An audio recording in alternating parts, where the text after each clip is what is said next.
m'a demandé de le faire. Il ne m'a pas demandé 13 tomes. L'éditrice, au départ, elle s'appelait Caroline, j'avais publié déjà beaucoup de bouquins chez Rajo. Et Caroline m'avait embauché chez Rajo, même si je n'écrivais pas vraiment. À l'époque, j'écrivais surtout de la science-fiction. Et Caroline m'avait toujours dit, moi je publie pas de science-fiction, donc tu vas travailler pour moi, tu vas lire des manuscrits, tu vas corriger les manuscrits, tu vas réécrire le livre d'autres auteurs, ce que j'ai fait pendant des années. Et puis un jour, j'ai quitté la science-fiction pour écrire un policier.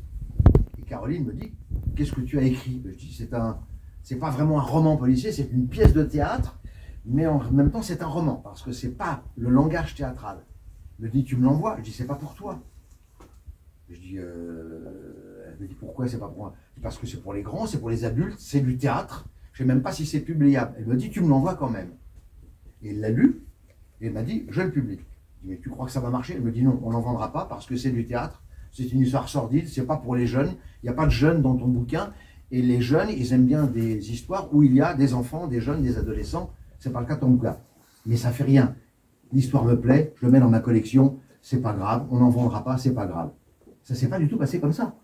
Le bouquin a eu du succès, il a été lu par des classes, par des lecteurs, il a décroché 2 prix, et là Caroline m'a dit, ah ben ça marche finalement, il m'en faut d'autres. Moi j'avais pas du tout écrit Coup de théâtre, comme si c'était le premier volume. Voilà. Oui, alors là maintenant c'est marqué les enquêtes de logiciels. C'est une réédition, le bouquin a 30 ans. Mais celui-là n'a pas 30 ans puisqu'il a été imprimé en octobre 2013. Donc, et le bouquin date de 93. Le copyright, alors vous pouvez savoir quand un livre a été publié pour la première fois, c'est marqué ici. C'est 94. Paris, 1994. Ce bouquin a 30 ans. 1994. La première édition, c'était ça. Il n'y avait pas les enquêtes d'un logiciel. Hein. Je n'avais pas décidé de faire une série. C'est devant le succès de Coup de théâtre que Caroline m'en a demandé un deuxième. Et le deuxième, ça a été l'ordinateur. Je ne sais pas où il est, mais l'ordinateur a eu encore beaucoup de succès que Coup de théâtre. Sous l'enveloppe. Il est là. Et ça, vous avez la première couverture, c'est le Cascade policier. Alors je suis là, je ne sais pas quand il a été imprimé, en mars 2001, mais il n'empêche que le bouquin date de 96 quand même. C'est la première couverture. C'est Cascade policier. Alors celui-là, il a été, bon, il y a 450 000 exemplaires. Mais on n'est même plus dans Coup de théâtre. Hein. Il a eu beaucoup de succès celui-là. Donc mon éditrice m'a dit, ça marche, il en faut d'autres. Quand un bouquin est très très vendu et qu'il y a des personnages récurrents qui réapparaissent, elle en a voulu un 3e. Moi je lui ai dit doucement, doucement, doucement. Elle en voulait, j'en aurais fait 2 par an, elle en aurait publié 2 par an. Mais j'en ai publié un tous les 2 ans, un tous les 3 ans. Je ne voulais pas non plus n'écrire que des romans policiers. Mais c'est devenu une série. D'ailleurs, regardez, l'ordinateur, le 2e, c'est pas les enquêtes de logiciels. C'est même pas marqué derrière. Hein. Il faudrait d'ailleurs, je ne sais même plus quand, à partir de quand est-ce qu'il y a eu marqué les enquêtes de logiciels? C'était même pas une série. Parce qu'avec l'ordinateur, c'était un 2e volume, mais Caroline n'était pas du tout sûre que ça ferait autant de succès que Coup de théâtre. Et il s'est vendu plus de 2 fois plus que Coup de théâtre. Bon, donc j'ai continué. J'ai continué. Mais lentement. Je n'ai pas voulu... il y a 13 volumes. Mais entre 1994... Donc, Coup de théâtre, 1994, et La Nuit des Oubliés, qui est dans mon sac, je ne sais pas si j'en ai fait, il y a combien? Il y a 30 ans. Il y a 30 ans, exactement. De 93 à 2023, il y a 30 ans. En 30 ans, 13 enquêtes, c'est tout. Et de petites enquêtes sorties ici ou là dans des revues, des magazines, ou des nouvelles de logiciels. Mais je n'ai pas voulu faire une série comme... je ne sais pas, comme San Antonio ou comme... voilà. Je me suis auto-limité pour faire des enquêtes 1 fois tous les 2 ou 3 ans. Le logiciel, c'est moi. L'ouvrage est dédié à Sophie. C'est marqué là. Et aujourd'hui, on en est à 200 000 exemplaires, Christophe. Donc, il y a 200 000 bouquins sur lesquels il y a à Sophie. C'est ma fille. Ma fille m'a inspiré le personnage de logiciel. Comme ma fille puisse le lire. Donc, j'ai tout fait pour qu'elle puisse lire le bouquin. D'abord, je lui ai dédié les livres. Comme elle a vu que le livre lui a été dédié, je me suis dit, elle va lire. ça va m'intéresser, puisqu'il l'a dédié. Donc déjà, je lui suggérais qu'elle allait y trouver son compte, puisque je lui dédiais l'histoire. En plus, je me suis dit, je vais faire un personnage de roman policier qui ressemble comme deux gouttes d'eau à ma fille. C'est le logiciel, évidemment, puisque le modèle de logiciel, c'est ma fille. Qui ne faisait pas d'informatique, c'est notre fils qui était informaticien. Mais il n'empêche que j'ai mélangé les deux, j'ai mis le métier de notre fils en rapport avec ma fille qui n'a jamais travaillé dans la police, hein, bien sûr. Et puis en même temps, je voulais que ça se passe dans un théâtre, parce que c'est le milieu que je connais le mieux, et notre fille, elle a fait du théâtre avec moi, en amateur, mais il y a eu une époque à Noël, ma fille et moi, nous jouions devant toute la famille. Ça faisait 9 personnes au total, et on n'était pas, il n'y avait pas un grand public, mais nous nous sommes produits, ma fille et moi, alors en costume, avec le texte, et voilà, et donc on a fait du théâtre avec ma fille. Donc je me suis dit, je vais mettre tout en œuvre pour que ma fille puisse lire enfin un bouquin à moi. C'était ça. C'est que je voulais, moi, être aussi dans l'histoire. Pour intéresser ma fille, je voulais qu'elle se reconnaisse, mais qu'elle voit dans son père spirituel, parce que Germain n'est pas le père de logiciel. C'est un commissaire au bord de la retraite qui a une élève, en quelque sorte, qui est une stagiaire, et il va lui apprendre le métier. Donc, elle a bien vu que j'étais...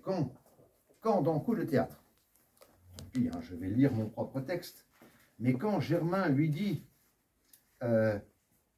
j'avais 12 ans quand ma mère est morte, mon père, Firmin Germain, s'est remarié, mais il est mort lui aussi quelques années plus tard.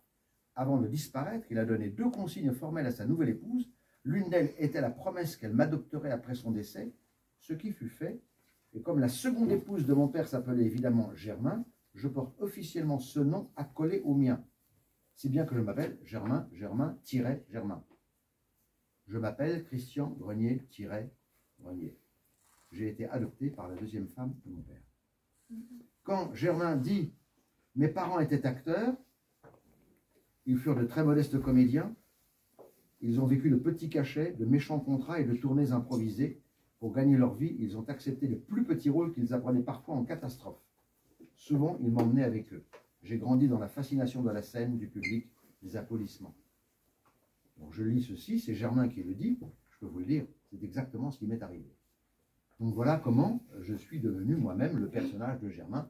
Je me suis mis moi-même en scène, alors que je n'ai jamais été commissaire, ni travaillé dans la police. Quelle analyse! Vous avez vraiment tout compris, hein. C'est exactement ça. Et en même temps, ce n'est pas elle qui va trouver la clé du mystère, mais son logiciel, et ça on ne m'en a jamais fait la remarque, parce qu'on parle peu de Coup de théâtre, je suis ravi que vous ayez lu ce livre, le logiciel il va bloquer. Parce qu'il va dire, ben non, là, il n'y a pas de coupable possible. Et je crois que Germain, l'air de rien, utilise, j'improvise, hein, vraiment, je crois qu'il utilise, l'air de rien, hein, sans le dire à logiciel, la déduction du logiciel qu'elle a mis au point, parce que si aucun des personnages présents n'a pu tuer Mathilda, bah, c'est qu'il n'y a pas de coupable. Sinon, peut-être Mathilda elle-même. C'est un indice, finalement. C'est pas parce que le logiciel ne trouve pas le nom du coupable que le logiciel ne va pas donner un indice à Germain, ni même au lecteur. Puisque le lecteur, lui, dit, bah non, bah, ça n'a pas marché, le logiciel n'a rien trouvé. Bah oui, il n'a rien trouvé, pourquoi? Parce qu'aucun des protagonistes qui entouraient Mathilda n'a pu lui donner un coup de couteau. Aucun. C'est donc elle-même, mais elle n'a pas pu donner non plus un coup de couteau, puisque comment se planter un couteau dans le dos, hein, c'est quand même compliqué, hein. Bon. Donc elle a procédé autrement. Et là, c'est Germain qui comprend la manigance, le mécanisme à tous les points de vue, hein, qu'a utilisé Mathilda pour se suicider et faire accuser sa fille et son ex-petit copain. En tout cas, bravo. Je voulais, après l'ordinateur, continuer en modifiant le point de vue du narrateur, le style, le ton. Tu te rappelles de ça? Et c'est Caroline qui m'a dit, non, on ne modifie pas une affaire qui marche. Avec le succès de l'ordinateur, tu gardes le même ton, le même style. Bon. Et j'ai fait arrêter la musique. Qui a eu moins de succès, mais qui, bon. Et après, j'ai fait, je ne sais plus, enfin, il y en a eu plusieurs. Et l'éditeur m'a ordonné, en quelque sorte, m'a conseillé, m'a imposé de garder le même ton, le même style et le même type de relation, le même type de rédaction. Voilà. Et moi, j'aurais voulu varier. De même que entre coup de théâtre et l'ordinateur, il y a beaucoup de différences. C'est plus du théâtre, là, c'est un roman traditionnel. Alors, je vous signale tout de même qu'il y a une nouvelle, j'aurais pu l'apporter, dans laquelle le logiciel parle à la première personne. C'est un extrait de son journal intime, ça s'appelle « Mon frère est un hacker ». Ça fait 40 pages, c'est un extrait de son journal intime. Donc, des nouvelles de logiciels, peut-être ça en magasin, Christophe. Il est sorti. Il est sorti. La première nouvelle, Dérapage, c'est Max qui raconte au présent l'arrivée de logiciel à la brigade. C'est la première fois qu'elle arrive à la brigade. Donc, avec mes nouvelles, je me suis donné le droit de changer le mode de narration. Mais pour les romans, j'ai été obligé de me conformer à un modèle qui semblait fonctionner. Et l'éditeur veille toujours à ce que le lecteur soit confortablement dans la série avec les mêmes personnages, même s'il m'arrive d'en tuer un de temps en temps ou de changer le caractère d'un autre. Mais oui, la question est excellente. Au départ, je voulais changer la place du narrateur, avec le logiciel qui raconte elle-même. Et ensuite, que ce serait Max qui raconterait l'enquête avec le logiciel, etc. Et puis...